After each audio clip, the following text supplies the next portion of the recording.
আগামীকাল যেহেতু ঈদ, তাই পাড়ার ছেলেপিলে সব চলে আসলাম ঈদগাহ মাঠ পরিষ্কার করার জন্য। দেখতেই পাচ্ছেন ঈদগাহ রং করার কাজ চলছে। ইনশাআল্লাহ ঈদের আগেই কাজ শেষ হয়ে যাবে।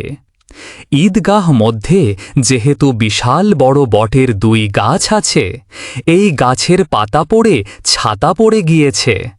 আর এই বট গাছ দুটা অনেক বছর আগের গাছ।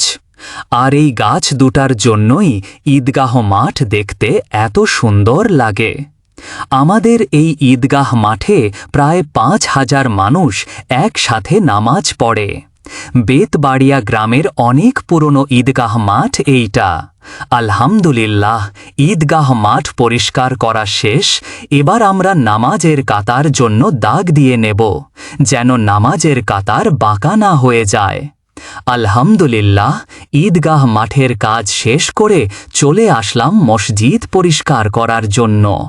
ছোট ছেলেপিলে দিয়ে মসজিদ কাজ শুরু করলাম। ঘড়িটা অনেক ময়লা পড়েছিল, তাই ঘড়িটা আমি পরিষ্কার করলাম। আলহামদুলিল্লাহ, মসজিদের ভিতরের কাজ শেষ। এবার মসজিদের জায়নামাজগুলো ধুয়ে পরিষ্কার করলাম। আমরা আছি 3 তলার উপরে। আলহামদুলিল্লাহ, আমাদের প্রায় শেষ। আমাদের জন্য দোয়া করবেন। আসসালামু আলাইকুম।